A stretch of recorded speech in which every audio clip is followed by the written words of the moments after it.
Welcome to the WeLearn session. As a session, we will be discussing about the atomic number. Now, what is the atomic number? Atomic number is the basic. What is this? Atom atom का number बने कि atomic number हो, है ना तो? अब यहाँ चाहिँ यसलाई कसरी define गर्न सकिन्छ भन्दाखेरि the number of an electrons or number of protons, यहाँ त n हुँदैन होला त हैन, the number of electrons or number of protons, it's called atomic number, है त? atomic number भनेको के त? कि त हामीले नम्बर अफ इलेक्ट्रोन कतिवटा छ भनेर गन्नु पर्यो, कि त प्रोटोन कतिवटा छ भनेर गन्नु पर्यो, र त्यो नम्बर भनेको के हो त? एटोमिक नम्बर, है त? अब नम्बर अफ इलेक्ट्रोन र नम्बर अफ प्रोटोन चाहिँ कसरी थाहा पाउने त? त्यसको लागि नै हामीलाई के छ त? We have got the periodic table, है त? हामीसँग छ पिरियोडिक टेबल। पिरियोडिक टेबल भनेको चाहिँ के हो त भन्दाखेरि it is a systematic and scientific arrangement of elements, है त? ओके, सबै एलिमेन्ट्सहरुलाई चाहिँ सिस्टमैटिक तरिकाले साइन्टिफिक तरिकाले के गरिएको छ त भन्दाखेरि अरेन्ज गरिएको छ, है त? त्यसलाई नै भनिन्छ पिरियोडिक टेबल, है त? यो सबैलाई थाहा हुनुपर्ने अथवा थाहा छैन भने बुकमा हेर्दा हुन्छ। जस्तै कि माने एउटा हुन्छ नि एलिमेन्ट्स भनेर दिएको, hydrogen, helium, lithium, beryllium, boron, carbon भनेर। Now that is the periodic table, है त? हामीलाई पिरियोडिक टेबल चाहिँ थाहा हुनु नै पर्छ in order to know the number of electron and the number of proton, है त? Okay, now let me write here some of the table. म 1 देखि 10 सम्म लेख्छु, है त? जस्तै हामीसँग चाहिँ एलिमेन्ट्स, है त? एलिमेन्ट्स छ, सिरियल नम्बर दिए मैले, एलिमेन्ट्स छ। एलिमेन्ट्स सबैभन्दा 1 मा पर्छ हाइड्रोजन, ओके? 1 मा पर्छ हाइड्रोजन, 2 मा पर्छ हिलियम, 3 मा पर्छ hydrogen, helium,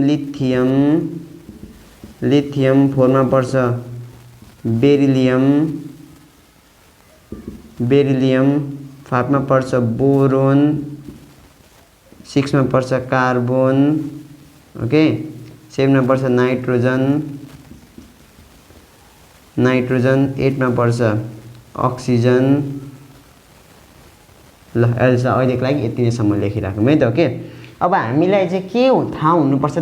we must know all the name of the elements in a sequential order, है त? यहाँ जस्तो तरिकाले जुन अर्डरमा छ हामीलाई त्यो अर्डरमा याद हुनु नै पर्छ, है त? ओके, जस्तै कि माने यहाँ हाइड्रोजनलाई 1 नम्बरमा दिएको छ भने यत्तिकै दिएको होइन क्या, यो यत्तिकै अगेरा बगेरा तरिकाले होइन। म त हाइड्रोजनलाई 1 मा दिन्छु भनेर दिएको होइन, है त? It has got the rules, है त? यो सिस्टम नै यस्तो रुल्स नै फलो गरेको छ। त्यही भएर हाइड्रोजन 1 नम्बरमै पर्छ, हिलियम 2 नम्बरमै पर्छ, लिथियम 3 नम्बरमै पर्छ। Similarly every elements will fall on to their respective number, है त? 6 मा पर्ने कार्बन नै हुनुपर्छ सधैँभरि, 7 मा पर्ने नाइट्रोजन नै हुनुपर्छ, है त? ओके, यो चाहिँ किन भयो अरे त भन्दाखेरि सबैको एउटा सिस्टम छ, एउटा रुल्स छ भन्ने एउटा प्रपर्टीको आधारले यसलाई एरेन्ज गरिएको छ, है त? यसलाई यसलाई जे पाए त्यही पढेर हुँदैन, है त? म सुरुमा होइन म त हाइड्रोजनलाई 1 मा भन्छु तर म त हिलियमलाई 2 मा भन्छु भनेर पाइँदैन, है त? We must know all the elements in an order. जस्तै मैले हाइड्रोजन, हिलियम, लिथियम नै भनेर पढ्नुपर्छ, है त? अथवा लेख्नुपर्छ।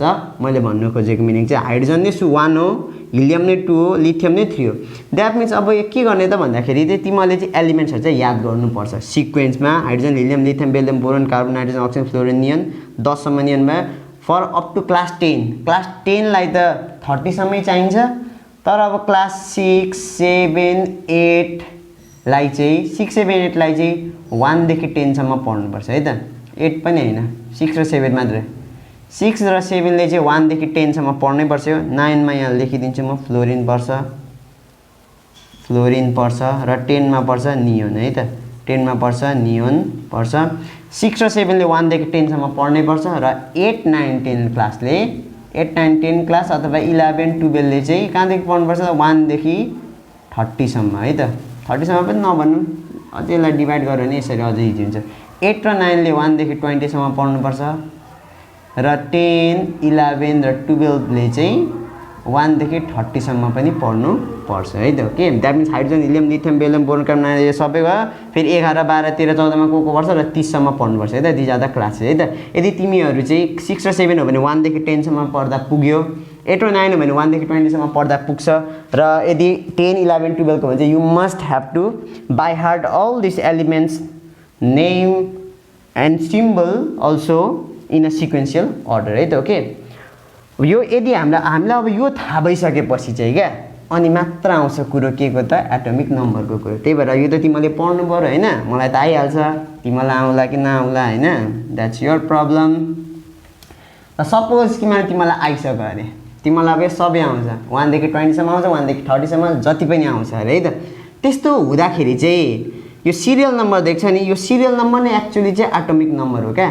यसलाई किन हाइड्रोजनलाई 1 नम्बरमा दिएको त भन्दाखेरि यो यहाँ मैले लेखे है त हाइड्रोजनको के छ त इलेक्ट्रोन हाइड्रोजनको इलेक्ट्रोन पनि कतिवटा छ त एउटा मात्रै हुन्छ है त ओके हाइड्रोजनको इलेक्ट्रोन पनि एउटै हुन्छ हाइड्रोजनको प्रोटोन पनि के हुन्छ त एउटा नै हुन्छ बुझ्यो हिलियमको पनि हिलियमलाई किन 2 नम्बरमा दियो भन्दा हिलियमको इलेक्ट्रोन दुईटा हुन्छ हिलियमको प्रोटोन पनि कतिवटा हुन्छ दुईटा हुन्छ लिथियमलाई किन तीनटा दियो तीनवटा छ तीनवटा इलेक्ट्रोन छ तीनवटा प्रोटोन बेरिलियमको 4 वटा इलेक्ट्रोन 4 वटा प्रोटोन है त बोरोनको 5 वटा इलेक्ट्रोन 5 वटा प्रोटोन कार्बनको 6 वटा 6 वटा 7 वटा 7 वटा 8 8 9 9 10 10 है त त्यही भएर यहाँ हेरे त्यही यसलाई हामीले अब अर्डरमा परेको काम लाग्छ क्या हाइड्रोजन 1 भन्नेबित्तिकै हाइड्रोजनको एउटा इलेक्ट्रोन एउटा प्रोटोन अब त हामीलाई के पनि भनेको छ त भन्दाखेरि number of electron or number of proton हामीले कि त इलेक्ट्रोनको नम्बर हेरे पनि पुग्छ अर प्रोटोनको नम्बर हेरे पनि पुग्छ हामीलाई दुईटा चाहिँ एकैचोटि हेर्नु हुँदैन है त्यही भएर यहाँ अर भनेको है